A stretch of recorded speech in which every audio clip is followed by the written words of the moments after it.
Hello everyone, I am Riti. In today's video, I will be covering my visit to relatively less explored Lepakshi. This is a small village in Anantapur district of Andhra Pradesh and is around 130 kilometers from Bangalore.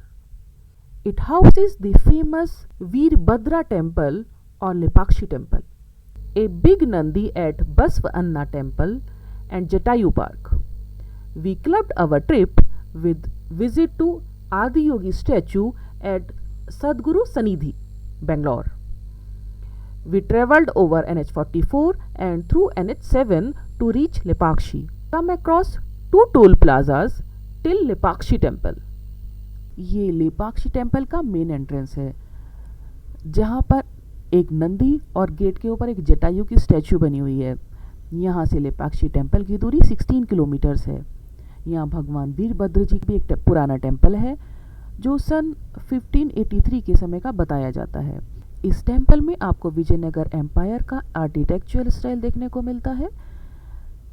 Temple के timings सुबह 6 बजे से शाम के 6 बजे तक हैं। ये टेम्पल एक छोटी सी हिल कुमारा सैलेम के ऊपर बना हुआ है, जिसके की शेप एक टॉर्टोइस की तरह है।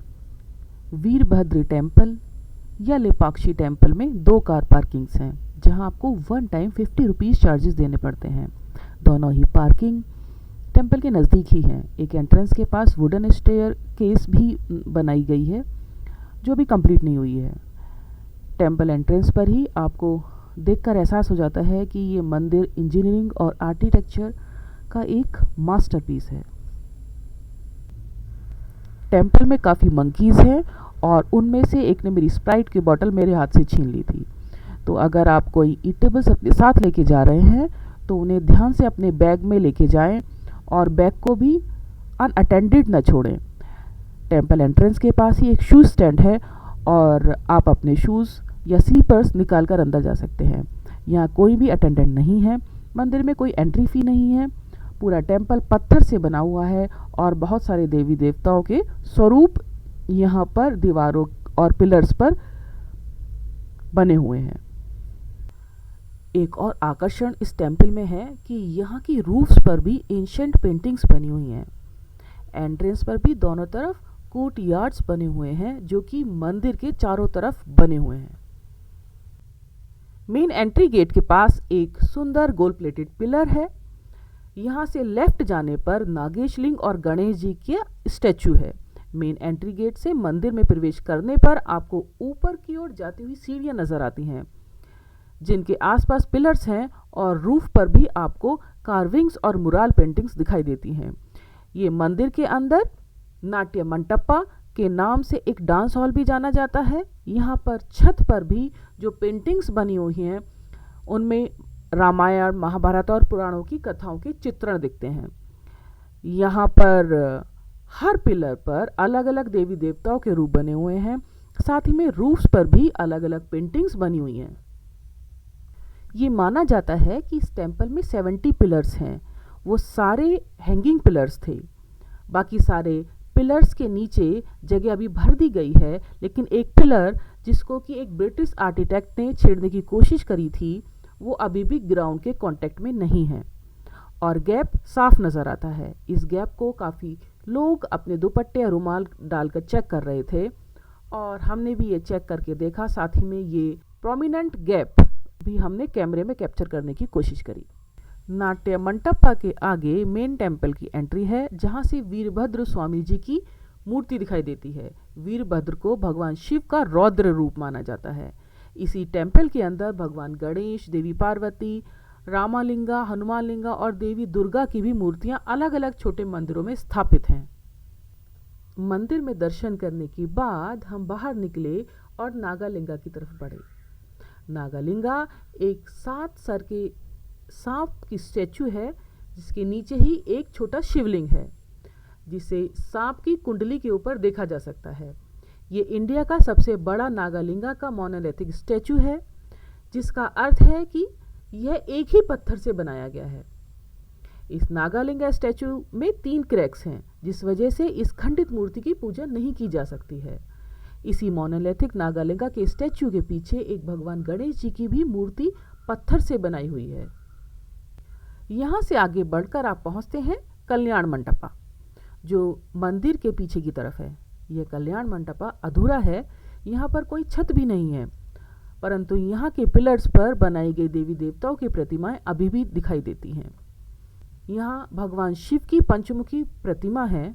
इस मंडप में भगवान शिव और देवी पार्वती के विवाह के दृश्य चित्रण करने की कोशिश की गई है। यह मान्यता है कि राजा अछूत्य राय ने यह मंदिर बनाने के लिए अपने एक अधिकारी विरूपना को डिटेल किया, लेकिन एक दिन जब राजा ने खजाना चेक किया तो पाया कि बहुत सारी दौलत विरूपना ने इसमें खर्च कर दी है, जिसकी कि राजा को कोई जानकारी नहीं थी। जिससे क्रोधित होकर राजा ने विरूपना को दंड दिया, जिसमें उन्हें अंधा कर दिया गया, और इसके फलस्वरूप कल्याण मंटपा पूरा नहीं हो सका। यहाँ से बाहर निकलकर थोड़ा नीचे उतरने पर एक शिवलिंग और दिखाई देता है। इस शिवलिंग से थोड़ा आगे है माता सीता जी का पदचिन्ह, जिसे सीता अम्मा पदालू के नाम से जाना जाता है। इस पदचिन्ह में पानी का एक स्रोत लगातार बना रहता है और यह मान्यता है कि यह कभी सूखता नहीं है। इस पदचिन्ह की लेंथ तकरीबन 2.5 फीट है। यहाँ पर एक छोटी सी भगवान हनुमान जी की स्टैचू है, जो एक पत्थर के ऊपर बनी हुई है। मंदिर से बाहर निकलकर जब हम कार पार्किंग की तरफ जाते हैं तो सामने ही नजर आती है जटायु पार्क में एक बोल्डर के ऊपर बनी हुई जटायु की स्टैचू। यहाँ से सीधे जाकर हम जटायु पार्क की पार्किंग में कार पार्क करके पार्क के अंदर चले जाते हैं। यहाँ पर पर्सन एंट्री फीस है 10 रुपीज़।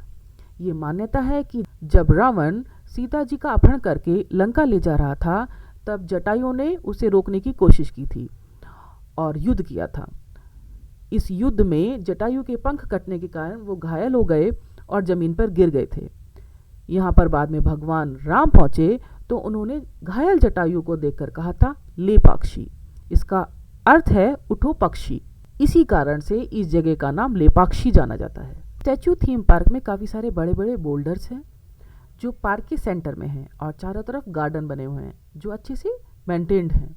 यहाँ पर जो जटायु की स्टैचू है वो पत्थर की बनी हुई है। हालांकि जटायु की स्टैचू की तरफ जाने वाली स्टेयरकेस अभी बंद हैं, दूसरी तरफ जाने वाली आयरन स्टेयरकेस खुली हुई हैं। ऊपर चढ़ने में लगभग 10 मिनट्स का टाइम लगता है। शुरू में कुछ दूरी तक सीमेंटेड सीढ़ियाँ हैं, बाद में लोहे की सीढ़ियाँ हैं, जिनसे लास्ट की चढ़ाई थोड़ी स्टीप है। यहाँ से जटायु का स्टैचू काफ़ी नज़दीक से दिखता है और ऊपर से लेपाक्षी मंदिर का और गांव का भी एक अच्छा बर्ड आई व्यू मिलता है। यहाँ पर भी एक फुटप्रिंट दिखता है, पर ये किसका है इसके बारे में ज़्यादा जानकारी नहीं है।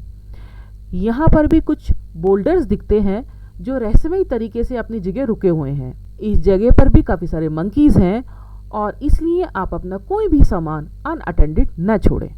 यहाँ से बाहर निकलते ही लेफ्ट टर्न लेने के साथ ही हमें दिखाई देती है इंडिया की सबसे बड़ी मोनोलिथिक नंदी की स्टैचू, जिसे बसव अन्ना मंदिर के नाम से भी जाना जाता है। इस स्टैचू के चारों ओर एक पार्क भी बनाया गया है। इस नंदी स्टैचू की लेंथ लगभग 27 फीट और हाइट लगभग 15 फीट है। मंदिर की डायमेंशन बहुत प्रोपोर्शनेट दिखाई देती है। साथ ही में नंदी की ऑर्नामेंट्स भी जो पत्थर के बनाए गए हैं वे इस स्टैचू को अलग ही लुक देते हैं। इसी कॉम्प्लेक्स में कुछ दूरी पर एक बहुत सुंदर लोटस पॉन्ड भी है।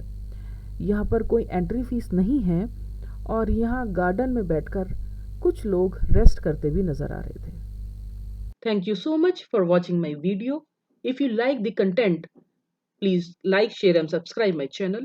Do write suggestions if any in comment box.